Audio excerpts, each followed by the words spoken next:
You ever walk into a place where everyone's rich, fake smiling, and quietly waiting for you to fail? That was Glenwood Ridge. Gated, groomed, poisoned. My son was invited to play one round of golf. What he got was a weapon to the head, and what they didn't know was, I used to train the people who stop monsters like this, so when the queen of the HOA gave the silent order, I didn't yell, I didn't plead. I walked across that perfect green. I picked up my own club and shattered his knee. Think I went too far? Wait till you see the second swing. I never asked to be part of their world. So when a sleek envelope arrived in our dusty mailbox, gilded edges, a Glenwood Ridge HOA emblem embossed like some royal seal, I nearly tossed it with the junk flyers. But something made me tear it open. Inside, an invitation. Not for me, for my son. To the promising young athlete, Eli Carpenter, you are cordially invited to showcase your golf skills at the grand opening of Glenwood Ridge's Prestige course, a celebration of excellence and talent. No return address, no contact name, just a date, a time, and a line in italics. Attire strictly HOA standard. Guests by escort only. It was signed not by a person, but by a title. Office of the Chairwoman, HOA Executive Committee. I stood there staring at it while my son, just 17, came jogging up the driveway with his practice wedge slung over his shoulder. What's that, Dad? I showed him. He blinked twice. Wait, Glenwood Ridge? That place is like a gated country club for millionaires. I'm not even in their league. Apparently, you are now, I muttered. But something itched in the back of my mind. Glenwood Ridge wasn't known for kindness or outreach, especially not from her. Everyone in town knew her name. Karen Whitaker, the Queen of Restrictions. The woman who fined a war veteran for flying the American flag an inch too far left. Who once sued a child's lemonade stand for zoning violations. And now she wanted my son to perform on her precious new golf course? It didn't feel like flattery. It felt like bait. Still. Eli's eyes lit up. This was the course he'd dreamed of playing. And as his father, as a man who taught him to fight for what's right, I couldn't tell him no, so I swallowed the unease. I pressed my hand on his shoulder, and I said the words I'd come to regret more than I ever imagined. Let's go make an impression. The Glenwood Ridge gates opened slowly, like jaws. Behind them lay rows of mansions carved from stone and pride, manicured lawns without a blade out of place, and that infamous hush, the kind of silence only money can buy. As we drove through in our dusty old Ford, every motion felt scrutinized. A man walking his golden doodle paused mid-step to glare. A woman in tennis whites whispered something into her phone as she pointed at our car. Eli adjusted his tie in the rear view. Maybe I shouldn't have worn this shirt. It's not... You look fine, I said firmly. Better than fine. You look like you belong here. Because you do. He nodded, but I could still see the doubt twitching in his jaw. When we reached the clubhouse, a valet approached. Before I could even greet him, his eyes flicked to our hood, and his lip curled. You at the junior showcase? I clenched my fists. We're here by invitation. He shrugged, bored, and gestured us toward the side lot. Not the main drive where the Porsches lined up like jewelry. No, the gravel pit near the dumpsters. We parked. We walked. And that's when I saw her. Karen Whitaker stood at the top of the entry steps, flanked by two board members like they were her royal guard. Slim, platinum blonde hair in a stiff bob, blazer redder than blood. She didn't smile when she saw us. She didn't even blink. Instead, she leaned over and whispered something to a tall man beside her. Stocky, smug, with arms like tree trunks. The man glanced at Eli, then laughed. Not loudly, but enough. I locked eyes with her as we approached. She didn't flinch. Karen Whitaker, I said flatly. Thanks for the invitation. Her lips curled, just barely. We pride ourselves on community outreach. It's important for our youth to see what excellence looks like. She turned her gaze to Eli. But do remind him, this isn't a charity performance. He's here to represent discipline. not to embarrass the HOA. I took a step closer, lowering my voice, but not my tone. He's not here to represent you. He's here because you asked him. Remember that. For a second, just a flicker, I saw something tighten behind her eyes. Control freaks hate being reminded they're not the center of the universe. She gestured lazily toward the far side of the green. You'll set up there. He can wait for his turn, and tell him to avoid the prestige circle. That section's reserved for members. I turned to Eli. His jaw was locked, his fingers clenched around his golf glove. She talks like that to all guests? He muttered. No, I said. Only the ones she's scared of. As we walked toward the side green, I didn't look back, but I could feel her eyes on us, sharp as steel, cold as glass, and something told me she wasn't done yet. If you already feel something's off about Karen, type 3 in the comments. Because trust me, what she does next will make your blood boil. Eli was born with quiet hands and a fire in his core. He wasn't flashy, wasn't arrogant. But when he stepped onto the green, he owned it. That day was no different. Within minutes of warming up, he drew attention. Real attention. The polite kind that starts with head turns, then whispers, then slow nods of approval from people who knew what a perfect downswing looked like. Eli hit the practice tee with a rhythm that silenced conversations. His third shot landed inches from the flag. Backspin. Clean. Elegant. Not even the course's own pros had gotten that close all morning. People started drifting over. A few club members raised their phones. Someone even clapped. Karen noticed. From her perch on the clubhouse balcony, she stiffened. She leaned in to whisper again to that same thick-necked man. Chase, as I would later learn. He was their head of training, but everything about him screamed attack dog in a polo shirt. Eli finished his fifth shot, wiped his hands on his towel, and turned to me with a half smile. They're watching. You earned that, I said. Don't let anyone— Excuse me! A sharp voice sliced through the breeze. Karen had descended. Her heels clicked across the stone like gunfire. This area is for warm-up only. He's not to draw a crowd or disrupt the flow of scheduled performers. A man nearby said quietly. But he is scheduled. Karen spun on him like he'd insulted her ancestors. Unless you're part of the HOA council, I suggest you mind your business. I stepped forward. He's not disrupting anything. He's doing exactly what you invited him here to do. She turned to me, smile brittle. Mr. Carpenter, I invited your son to participate. That doesn't make him the star of the show. My jaw clenched. He didn't ask to be the star.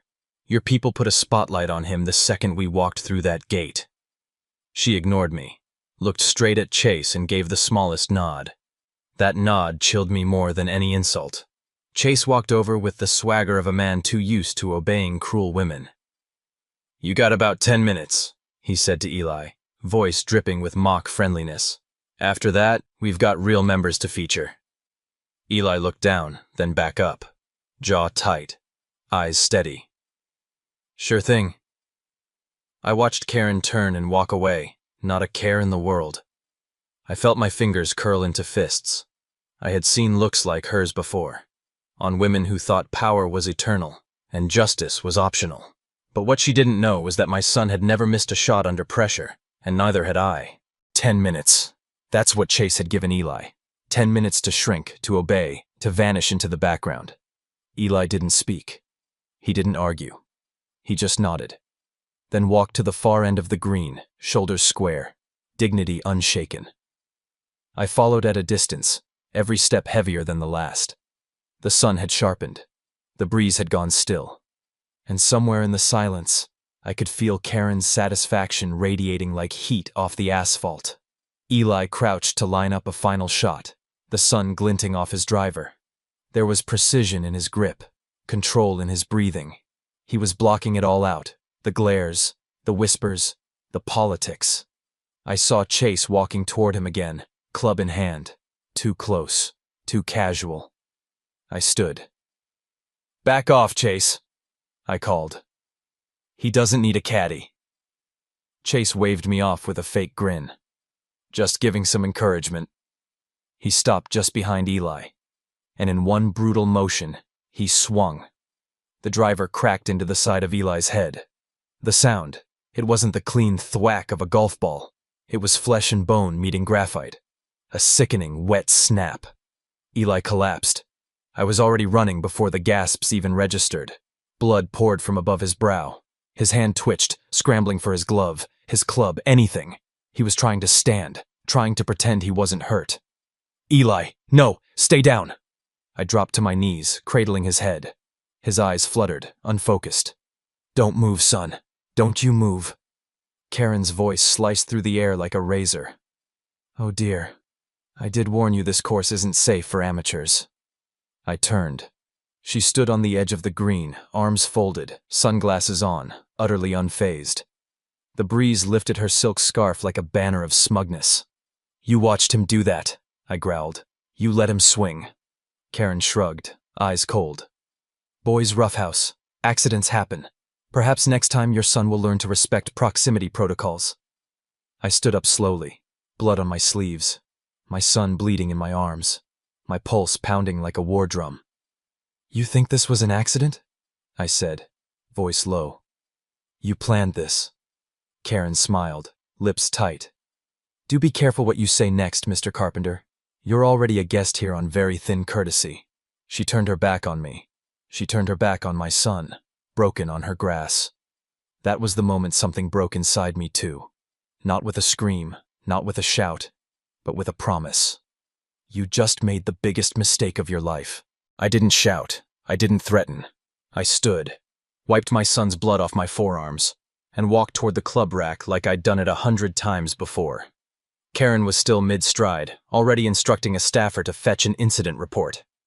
Her words were polished, rehearsed, like this was just another HOA fire to control with cold wording and a clipboard. Chase was wiping his hands with a towel, grinning like a kid who'd just dunked on someone half his size.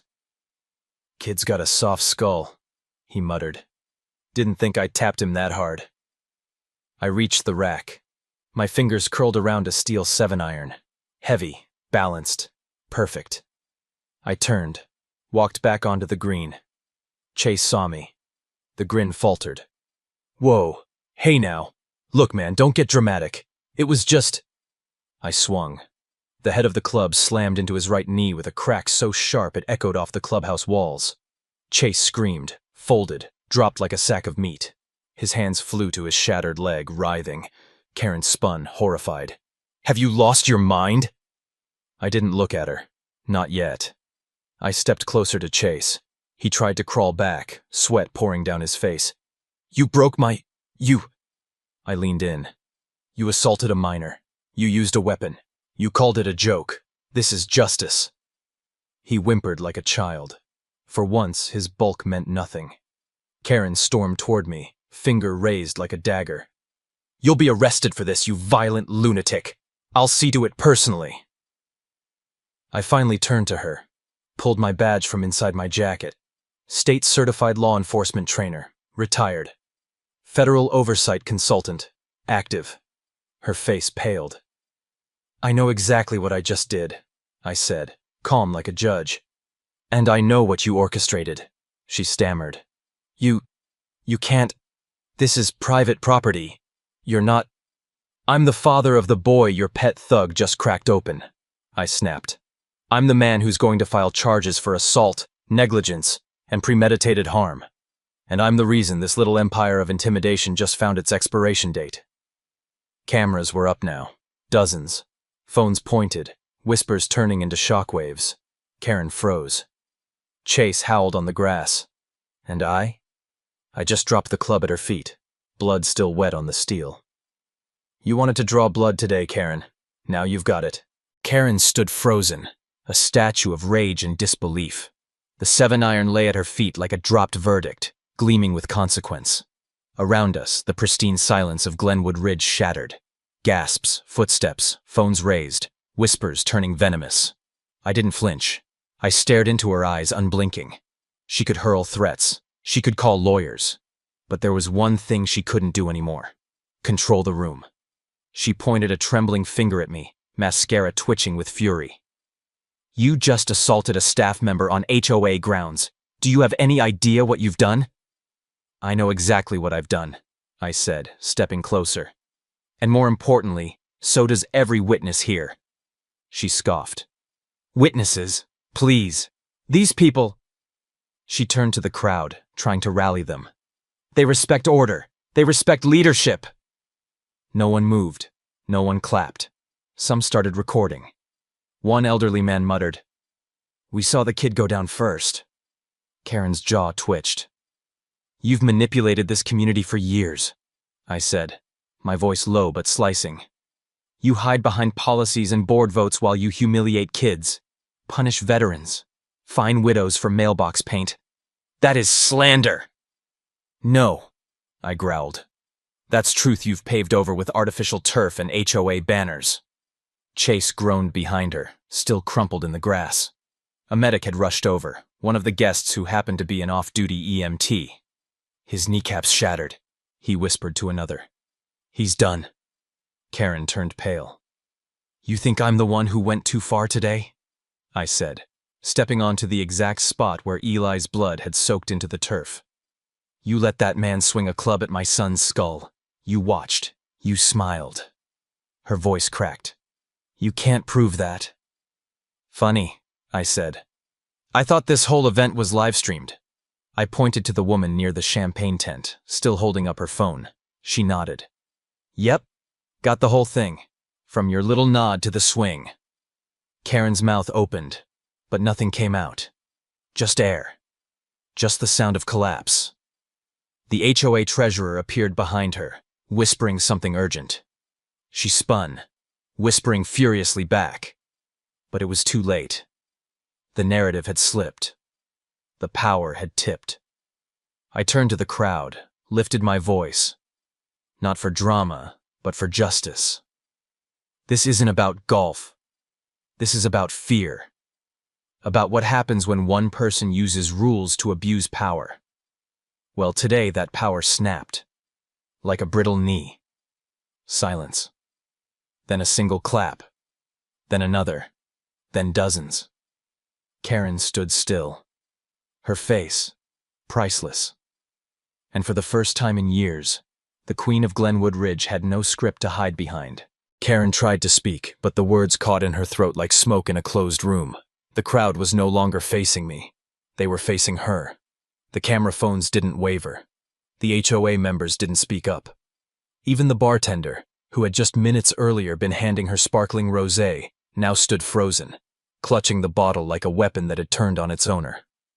I took a deep breath and stepped forward. My voice didn't rise. It didn't need to. Let me say this plain, I said.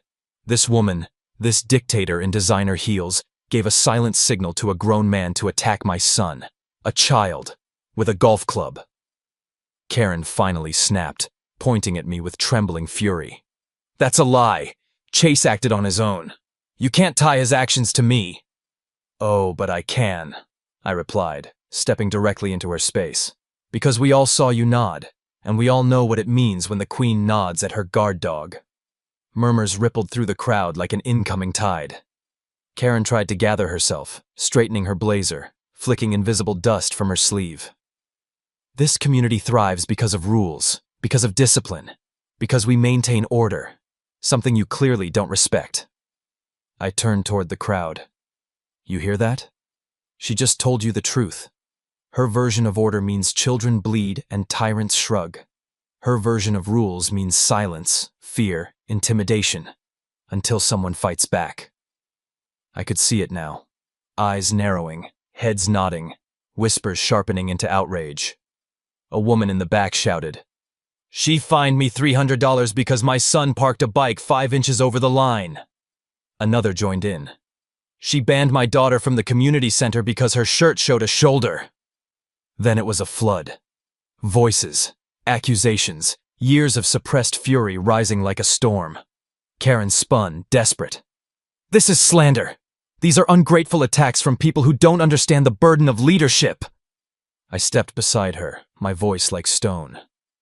Leadership isn't control. It's not cruelty. It's not smiling while a teenage boy bleeds.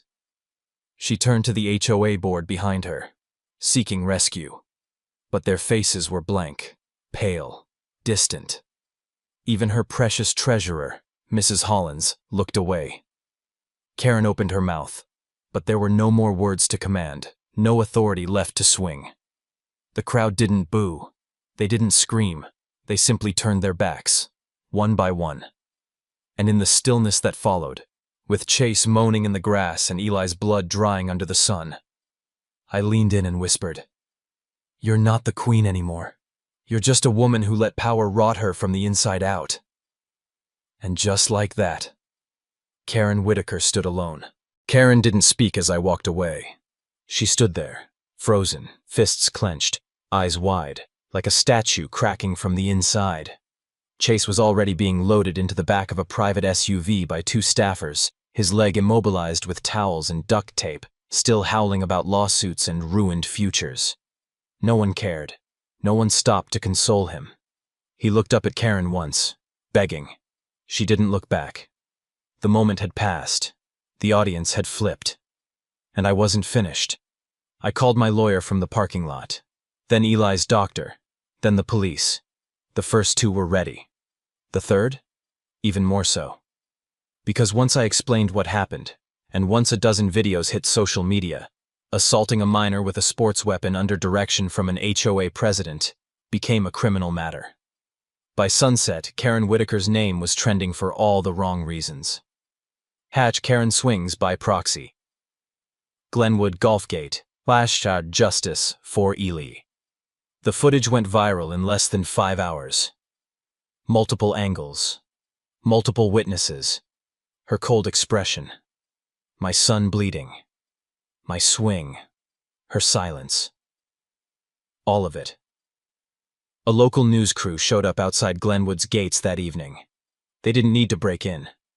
Residents started waving them through. By morning, the HOA board had called an emergency meeting, without her. Karen tried to deny everything. She claimed Chase acted independently, that it was a tragic misunderstanding, that I had provoked the situation. But the videos didn't lie. Neither did the witnesses. And when the HOA's insurance firm got wind of the potential civil liability, they moved fast. Faster than Karen could spin. They suspended her pending investigation, cut her keycard, froze her access to funds, and revoked her power. The empire she built on fear and fines, reduced to press releases and apologies she didn't believe in. At home, Eli was recovering. Bandaged, bruised, but not broken. The doctors said there'd be no lasting damage, just a scar and a story that would travel farther than any tournament ever could. He turned to me that night, voice low. "Dad, did I screw everything up?" I grabbed his hand, held it tight. "No, son. You exposed everything they tried to keep buried. That takes more strength than any trophy." And I meant it. Because while Karen Whitaker was unraveling in her marble palace, hiding from press, law, and the neighbors she once ruled like peasants, my son had become a symbol, not just of talent, but of resistance, of what happens when the right person says no more and means it. And me, I wasn't done either. Because this wasn't just about a golf club. It was about every victim she left behind. 2 weeks later, the green where Eli bled looked the same. But nothing about Glenwood Ridge was the same. The HOA board, now operating under interim leadership, held a community-wide vote. The result? Karen Whitaker was officially removed, with a 91% majority. Her response came in the form of a 3-line resignation letter, bitter and impersonal. No apology, no ownership. Just a coward's exit wrapped in legal disclaimers. She didn't even attend the vote. They said she moved out quietly that night, packed into a black Escalade, curtains drawn, ego shattered. No goodbyes. No legacy. Just silence. But something better grew in her place. The residents, freed from the fear of Karen's clipboard and cold stares, began to speak. Families came forward with stories of threats, of unjust citations, of children punished for unapproved clothing or excessive noise for laughing too loudly. What Karen tried to bury, they dug up, and they built something new from it. A week later, the board invited Eli and me back to the course. This time, there were no restrictions, no sneers, no valet shoving us to a side lot. They walked us to the 7th hole, the one where it happened. There, surrounded by families, residents, and reporters, they unveiled a new bronze plaque. Eli Carpenter. Not just a golfer, a reminder that silence is never safer than truth. Next to it, a flag was raised. Not HOA branded, not corporate, just white, with a single word embroidered across the center in bold blue. Honor. Eli didn't speak. He didn't need to. He just stepped up, club in hand, and hit a clean, perfect shot down the fairway, like the green itself was finally listening. And as the ball soared, I realized something. Karen tried to control with fear. But legacy? Legacy is earned with courage. And today, my son owned more of this place than she ever did. Not by law, but by truth, by pain, by standing up when no one else would. What happened at Glenwood Ridge wasn't just about a golf club. It wasn't even just about my son getting hurt. It was about the line. The one we all know exists, between right and wrong, dignity and control, leadership and tyranny, and how easily that line gets crossed, when no one's willing to stand up. Karen Whitaker wasn't the first person to use power like a weapon. She won't be the last. But the way she smiled when a child was bleeding, that told me something deeper. She didn't see people. She saw positions, control, threats, and silence she thought would last forever. But silence only works until one voice decides it won't stay quiet. That day, my son didn't fight back. He didn't scream. He stood tall, blood on his face, pride in his chest. And because of him, others finally spoke up. Because of one wound, an entire community started to heal. Let me ask you something. How many Karens do you know? Not just HOA presidents, but bosses who bully, teachers who humiliate, family members who weaponize guilt, people who rule with fear, counting on your silence to keep them comfortable. Now think, what would happen if just once you didn't stay quiet? If you raised your voice, or raised a truth, or raised someone else who couldn't do it for themselves? That's what this story is really about. Not golf, not revenge, but restoring balance with whatever club, word, or truth you carry. If you've ever seen someone misuse power and thought someone should stop them, I want you to do one thing. Comment the word enough below. Let it be your stand, your swing, your moment. Because sometimes justice doesn't come with a gavel. Sometimes it comes with a 7-iron. If this story hit you hard, if it made you angry or proud or fired up, then do this. Smash that like button to show you stand with people who fight back. Share this video with someone who's been pushed around for too long. Subscribe so you never miss another story where justice punches back. And remember this, they can build gates, they can make rules. But the moment we stop being afraid, their power ends. This is more than content. It's a reminder that courage spreads. Thanks for watching. See you in the next battle.